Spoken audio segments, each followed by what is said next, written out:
सफला एकादशी का महत्व। धर्मराज युधिष्ठिर कहने लगे कि हे जनार्दन, मैंने मार्गशीर्ष शुक्ल एकादशी अर्थात मोक्षदा एकादशी का सविस्तार वर्णन सुना।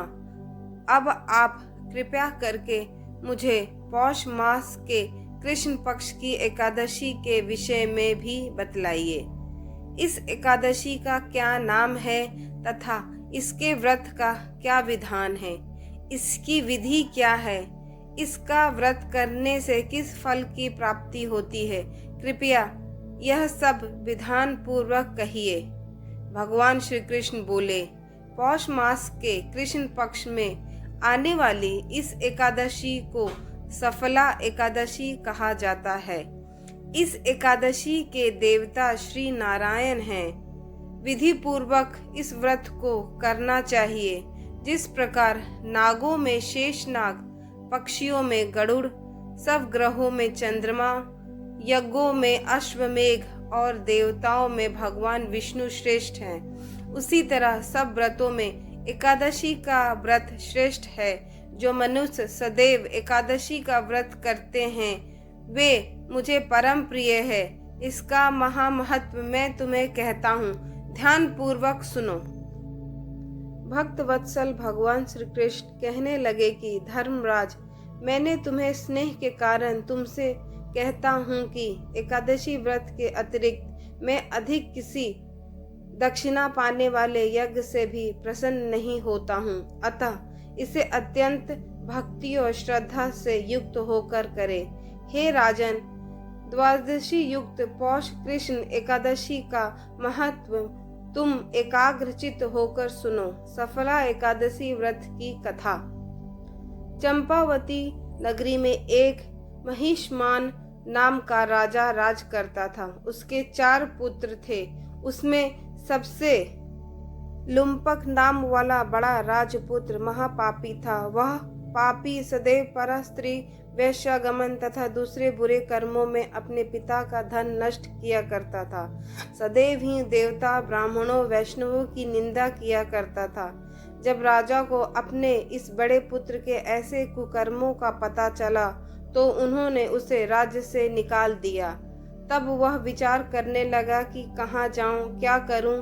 अंत में उसने चोरी करने का निश्चय किया। दिन में वह वन में रहता और रात्रि को अपने पिता की नगरी में चोरी करता तथा प्रजा को तंग करने के लिए उसे मारने का कुकर्म करता। कुछ समय पश्चात सारी नगरी भयभीत हो गई।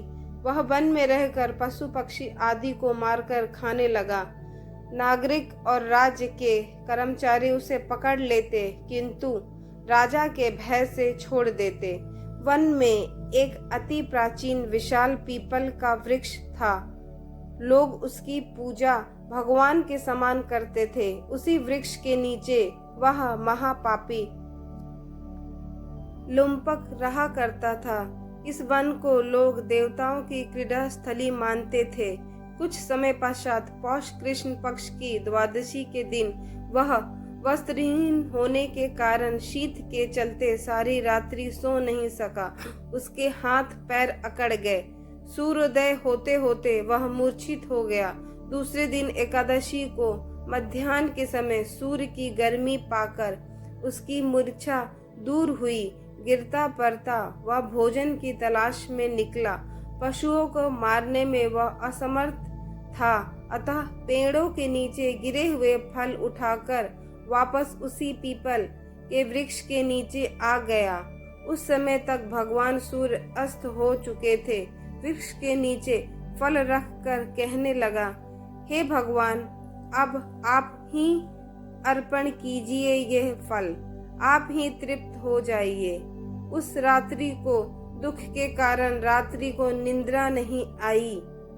उसके इस उपवास और जागरण से भगवान अत्यंत प्रसन्न हो गए और उसके सामने आए और बोले, तुम्हारे सारे पाप मैं नष्ट करता हूँ। दूसरे दिन प्रातः एक अति सुंदर घोड़ा उसके सुंदर वस्तुओं से सजा हुआ उसके सामने आकर खड़ा हो गया। उसी समय आकाशवाणी हुई कि हे राजपुत्र, श्री नारायण की कृपा से तेरे पाप नष्ट हो गए। अब तू अपने पिता के पास जाकर राज प्राप्त कर। ऐसी वाणी सुनकर वह अत्यंत प्रसन्न हुआ और दिव्य वस्त्र धारण करके भगवान आपकी जय हो कहकर अपने पिता के पास गया। उसके पिता ने प्रसन्न होकर उसे समस्त राज्य का भार सौंप दिया और स्वयं वन को चला गया। अब लुम्पक शास्त्र अनुसार राज्य करने लगा। उसके स्त्री पुत्र आदि सारे कुटुंब भगवान नारायण के परम भक्त हो गए। वृद्ध होने के पर वह भी अपने पुत्र को राज्य का भार सौंपकर वन में तपस्या करने लगा और अंत समय में वैकुंठ को प्राप्त हुआ।